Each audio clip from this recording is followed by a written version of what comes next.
নমস্কার বন্ধুরা, কেমন আছেন সবাই? আশা করি সবাই খুব ভালো আছেন।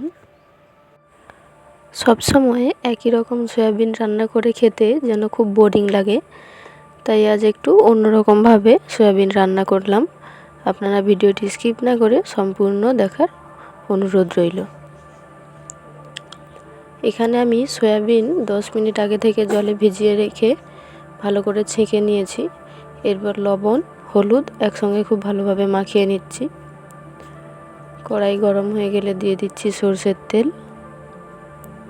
এরপর লবণ হলুদ মাখিয়ে রেখেছিলাম সয়াবিনগুলো, সেগুলো তেলে দিয়ে দিচ্ছি।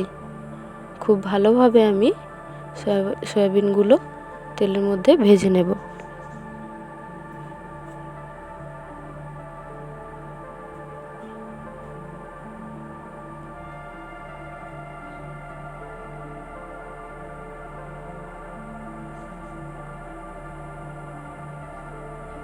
দেখুন সয়াবিনগুলো ভাজা হয়ে গেছে। এরপর আমি সয়াবিন নামিয়ে এখানে তেল নিয়ে নিচ্ছি।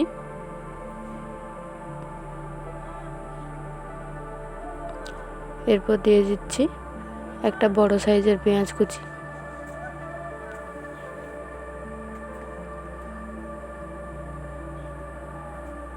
পেঁয়াজগুলো আমি খুব ভালোভাবে ভেজে নেব।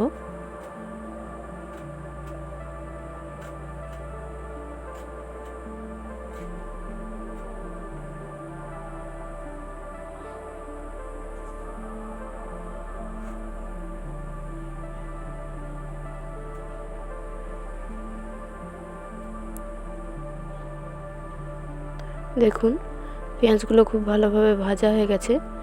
এরপর আমি দিয়ে দিচ্ছি একটা টমেটো কুচি। খুব ভালোভাবে আমি ভেজে নেব এগুলো একসাথে।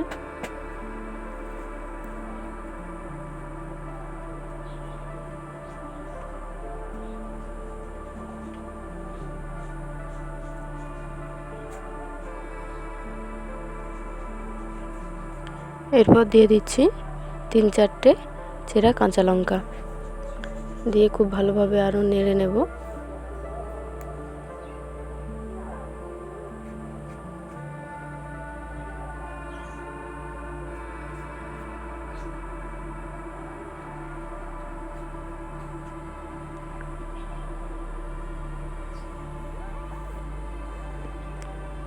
এরপর দিয়ে দিচ্ছি আদা রসুনের বাটা, একসাথে খুব ভালোভাবে মিশিয়ে তেলে কষে নেব আমি মশলাগুলো একসাথে।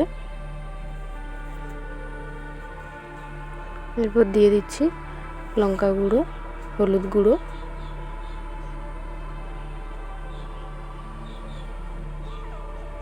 দিয়ে দিচ্ছি পরিমাণ মতো লবণ। একসাথে কষে নেব আমি সামান্য পরিমাণ জল দিয়ে। দেখুন আমার এখানে মশলা কষা প্রায় শেষ। আসলে মাঝখানে আমার ক্যামেরা অন করতে একটু মনে ছিল না।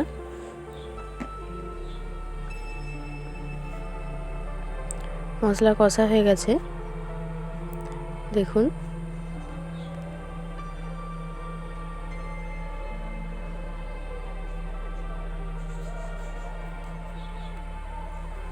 মশলা খুব ভালোভাবে কষানো হয়ে গেছে।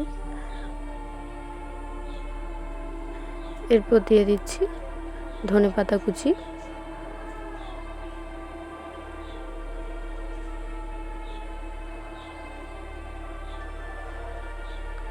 আরও 1 থেকে 2 মিনিট আমি ভালোভাবে মশলার সাথে নেড়ে নেব এটি।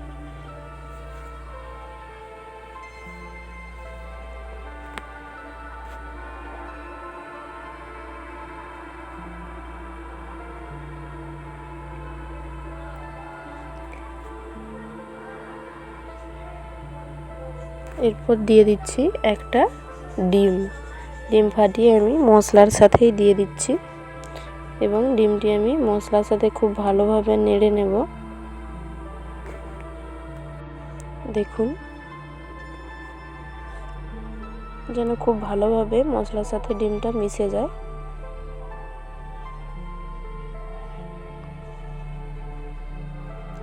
এরপর আমি মশলার সাথে খুব ভালোভাবে ডিম মেশানো হয়ে গেছে।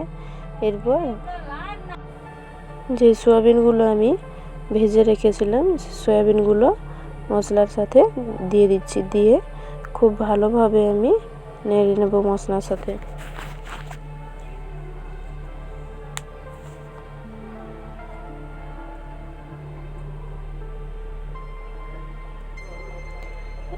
এরপর দিয়ে দিচ্ছি সামান্য পরিমাণ জল। দিয়ে আরও 1 থেকে 2 মিনিট আমি মশলার সাথে সয়াবিনগুলো ভালোভাবে নেড়ে নিচ্ছি।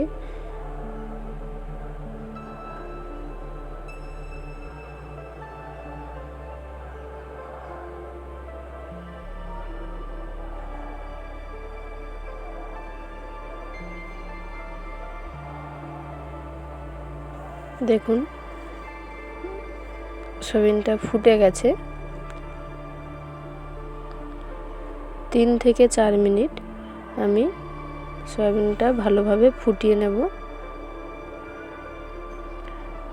ফোটানো হয়ে গেছে, দেখুন একেবারে রেডি। আমি গ্যাস অফ করে এখানে উপর থেকে দিয়ে দিচ্ছি গরম মশলা গুঁড়ো। এরপর নেড়ে চেড়ে আমি নামিয়ে নিচ্ছি। দেখুন দেখতে কতটা সুন্দর হয়েছে এবং খেতেও খুব সুস্বাদু হয়। আপনারা অবশ্যই বাড়িতে একবার ট্রাই করে দেখবেন এবং ভিডিওটি কেমন লাগলো অবশ্যই জানাবেন। ভিডিওটি ভালো লাগলে একটি লাইক করে চ্যানেলটি সাবস্ক্রাইব করে এবং শেয়ার করে দেবেন। দেখা হবে পরের একটি ভিডিওতে। সবাই খুব ভালো থাকবেন, সুস্থ থাকবেন।